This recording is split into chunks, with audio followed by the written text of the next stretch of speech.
بسم اللہ الرحمن الرحیم۔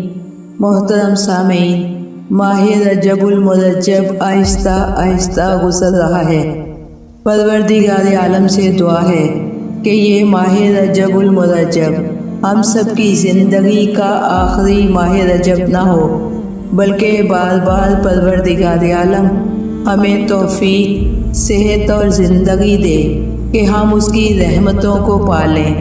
خوش نصیب ہیں وہ جو اس بابرکت ماہ کو پالیں اور پھر با توفیق الہی اس کی فضیلتوں سے فیضیاب ہوں۔ سامعین گرامی، آج کی ویڈیو میں امام موسیٰ کاظم علیہ السلام سے توسل کا معجزہ آپ کی سماعتوں کی نظر کروں گی، جو باب الحوائج ہیں، ہمارے 7ویں امام ہیں۔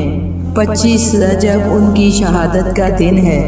لیکن ویڈیو شروع کرنے سے پہلے میری ان سامعین سے درخواست ہے جو میرے چینل پر نئے ہیں، وہ ویڈیو کو لائک اور چینل کو سبسکرائب کرنا مت بھولیں۔ اب میں باقاعدہ ویڈیو کا آغاز کرتی ہوں۔ امام موسیٰ کاظم علیہ السلام کو مسلسل 14 سال قید میں رکھا گیا۔ میں امام علیہ السلام کی 14 سالہ قید کو اس طرح سے بیان کروں گی: شیر اپنی کچال میں ہی کیوں نہ رہے، ہوتا وہ جنگل کا بادشاہ ہی ہے۔ وہ تلوار جو نیام میں ہوتی ہے، وہ نیام میں ہونے کے باوجود بھی اپنی دھار کو بھرپور رکھتی ہے۔ سورج خواہ بادلوں کی اوٹ میں کیوں نہ ہو، دنیا پھر بھی اس سے فیض حاصل کرتی ہے۔ اسی طرح امام موسیٰ کاظم علیہ السلام کی ذات بھی ایسی ہی ہے۔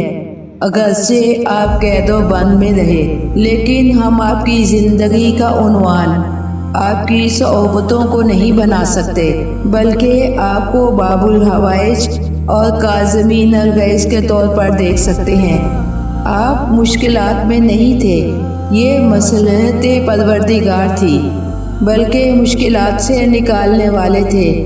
ان سے جو بھی مانگا جائے وہ عطا کرتے ہیں۔ کس طرح سے عطا کرتے ہیں، ایک واقعہ آپ کی خدمت میں پیش کرتی ہوں۔ وقار قمی ایک شخص ہیں جنہوں نے اپنی زندگی میں 40 حج کیے۔ خداوند عالم میرے سارے سامعین کو میرے سمیت بار بار یہ توفیق عطا کرے اور اسباب فراہم کرے کہ ہم بھی حج کی سعادت حاصل کر سکیں۔ کہتے ہیں کہ انہوں نے اپنی زندگی میں 40 حج کیے۔ کہتے ہیں کہ اپنی زندگی کے آخری حج کے دوران ان کے پاس زادِ راہ ختم ہو گیا۔ یہ شہر کوفہ کے رہنے والے تھے۔ اب یہ واپس کوفہ کس طرح جائیں؟ انہوں نے سوچا کہ میں مدینہ چلا جاتا ہوں، وہاں روضہ رسول اللہ صلی اللہ علیہ وآلہ وسلم کی زیارت کروں گا، اور مدینہ میں اپنے وقت امام موسیٰ کاظم علیہ السلام کی بھی زیارت کروں گا۔ وہ مکہ سے مدینے آئے۔ انہوں نے روضہ رسول خدا صلی اللہ علیہ وآلہ وسلم کی زیارت کی اور دل میں توسل کیا۔ وہ امام موسیٰ کاظم علیہ السلام کی زیارت کے لیے جا رہے تھے کہ انہوں نے ایک مقام پر دیکھا کہ کچھ مزدور مزدوری کے لیے ایک مقام پر جمع ہیں۔ آپ نے بھی دیکھا ہوگا کہ راہ چلتے کچھ مقامات ایسے نظر آتے ہیں جہاں بہت سارے مزدور بیٹھے ہوتے ہیں، اور جس کو مزدوروں کی ضرورت ہوتی ہے وہ آ کر وہاں سے مزدور لے جاتے ہیں۔ وقار قمی کہتے ہیں کہ جب انہوں نے وہ مقام دیکھا تو ان کے ذہن میں یہ بات آئی، میں بھی مزدوری کرتا ہوں، مجھے اس کی اجرت ملے گی۔ میں 7ویں امام علیہ السلام کی زیارت کے بعد اپنے شہر کوفہ چلا جاؤں گا۔ وہاں ایک شخص آیا جو مزدوروں کو چن رہا تھا۔ وقار قمی نے اس سے درخواست کی، مجھے بھی مزدوری دے دیجیے، میں پردیسی ہوں۔ لہٰذا اس کو ایک ایسی جگہ لے جایا گیا جہاں ایک عمارت کی تعمیر ہو رہی تھی۔ وہاں پر جب یہ گئے تو انہوں نے وہاں مزدوری شروع کر دی۔ چند دنوں میں انہوں نے نوٹ کیا کہ باقی مزدور اپنا کام ایمانداری سے نہیں کرتے، بلکہ کام میں ڈنڈی مارتے ہیں۔ انہوں نے انچارج سے درخواست کی کہ کہ میں دیکھ رہا ہوں کہ مزدور دل لگا کر کام نہیں کرتے۔ آپ یہ ذمہ داری مجھے دے دیں، میں خود بھی کام کروں گا، ان سے بھی کام کرواؤں گا۔ اب انہیں مزدوروں کا انچارج بنا دیا گیا۔ آپ ذرا دیانتداری سے کام کا نتیجہ دیکھیے۔ دوسرے دن یہ کام کر رہے تھے، بلندی پر تھے، سامنے دیکھا کہ امام موسیٰ کاظم علیہ السلام تشریف لا رہے ہیں، اور امام نے اشارہ کر کے انہیں بلایا۔ یہاں اپنا بیان روک کر کچھ بولوں کہ وقار قمی آپ خوش نصیب تھے کہ آپ کے عمل کی وجہ سے آپ کے وقت کے امام نے آپ کو اشارہ کر کے بلایا۔ پروردگار عالم، باب الحوائج کے صدقے میں ہمارے اعمال بھی ایسے ہوں کہ ہمارے وقت کے امام بھی ہمیں اپنی جانب بلا لیں۔ وقار قمی امام کے پاس آئے۔ امام علیہ السلام نے پوچھا کہ کیا کر رہے ہو؟ انہوں نے کہا مولا، حج کرنے آیا تھا، میرے پاس اسباب ختم ہو گئے، مزدوری کر رہا ہوں۔ مولا خاموشی سے چلے گئے۔ دوسرے دن پھر تشریف لائے۔ اس وقت مزدوروں کو مزدوری دی جا رہی تھی۔ اب وقار قمی آگے بڑھتے ہیں کہ میں بھی اپنی مزدوری وصول کر لوں۔ امام ان کو ہاتھ کے اشارے سے روکتے ہیں۔ جب سارے مزدوری لے کر چلے گئے تو امام علیہ السلام نے ان کو اپنی جانب بلایا۔ دیکھیے امام کس طرح دلوں کے حال جانتے ہیں۔ سامعین کے دلوں میں جو حاجتیں ہوں، باب الحوائج امام موسیٰ کاظم کے صدقے میں پوری ہوں۔ امام نے ان کو اپنے پاس بلایا اور دینار کی ایک تھیلی دی اور کہا کہ اپنے شہر کوفہ واپس چلے جاؤ۔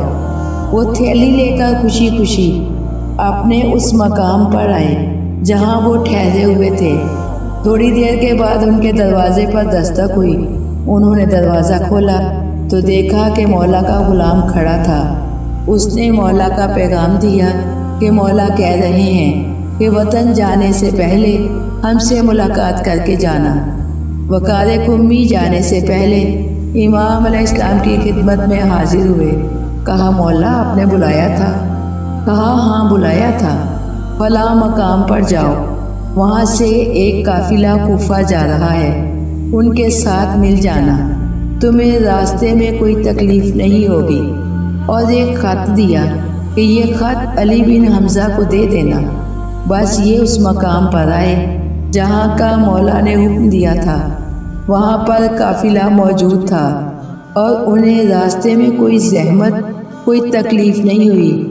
یہ رات کے وقت اپنے وطن کوفہ پہنچ گئے۔ انہوں نے سوچا کہ مولا نے جو علی بن حمزہ کے نام خط دیا ہے وہ میں صبح کے وقت دے دوں گا، ابھی آرام کر لیتا ہوں۔ جب یہ اپنے گھر میں آئے تو انہیں معلوم ہوا کہ ان کی دکان میں چوری ہو چکی ہے، ان کا نقصان ہو چکا ہے۔ صبح یہ نماز فجر کے لیے اٹھے، نماز فجر ادا کی اور یہ دکان کا حساب لگا رہے تھے کہ کتنا نقصان ہوا۔ اتنے میں دروازے پر دستک ہوئی۔ دروازہ کھولا تو دیکھا کہ علی بن حمزہ کھڑے ہیں۔ انہوں نے سلام کیا، کہا کہ میں رات کوفہ پہنچا تھا، میں رات آپ کے پاس آتا مگر بہت دیر ہو چکی تھی۔ علی بن حمزہ کہنے لگے بس تو وہ امانت ہمیں دے دو جو امام علیہ السلام نے بھجوائی ہے۔ انہوں نے امام کا خط علی بن حمزہ کی خدمت میں پیش کیا۔ انہوں نے خط کو بوسہ دیا اور گریہ کرنے لگے۔ امی نے گریہ کا سبب پوچھا تو کہنے لگے کہ مولا کی زیارت کا مشتاق ہوں، میں اور آپ بھی اپنے وقت کے امام کی زیارت کی تمنا رکھتے ہیں۔ پروردگار عالم ہمیں بھی یہ موقع دے کہ مولا کی بارگاہ سے ہمارا بھی بلاوا آئے اور ہم بھی اپنے وقت کے امام کی زیارت کریں۔ اب علی بن حمزہ نے خط کا بوسہ لے کر جب خط کو کھولا تو سوچئے امام دلوں کے حال کیسے جانتے ہیں۔ علی بن حمزہ وقار قمی سے کہتے ہیں کہ کیا تمہاری چوری ہوئی ہے؟ اس نے کہا ہاں ہوئی ہے۔ آپ کو کس نے بتایا ہے؟ کہنے لگے خط میں لکھا ہے۔ خط جب انہوں نے پڑھا تو 40 دینار نکال کر وقار قمی کی خدمت میں پیش کیے اور کہا کہ اپنا نقصان پورا کر لو۔ اور جب ان کے جانے کے بعد وقار کمی نے حساب لگایا تو 40 دینار کا ہی نقصان ہوا تھا۔ اس طرح ان کے نقصان کا ازالہ بھی ہو گیا اور دکان میں خیر و برکت بھی ہو گئی۔ عزیزان گرامی، امام کی نظر کرم سب پر ہوتی ہے، مگر نظر خاص کے لیے ہمیں ایمانداری اور دیانتداری سے کام کرنا پڑتا ہے۔ امام کی نظر خاص میں ہم خود ہی آ جائیں گے، جس سے امام روکیں اسے رک جائیں، اور جس کا امام حکم دے اسے بجا لائیں۔ پروردگار عالم نے ہمیں یہ وسیلے دیے ہیں جن سے توسل کر کے ہم اپنی دنیا اور آخرت کو سنوار سکتے ہیں۔ پروردگار عالم کو باب الحوائج امام موسیٰ کاظم علیہ السلام کا واسطہ دیتے ہیں کہ سامعین کے دلوں میں جو جو حاجتیں ہیں خداوند عالم انہیں شرف قبولیت عطا فرمائے۔ پروردگار عالم ہم سب کی جسمانی، روحانی، اخلاقی بیماریاں دور فرمائے اور ہم سب کی جائز حاجات قبول ہوں، آمین۔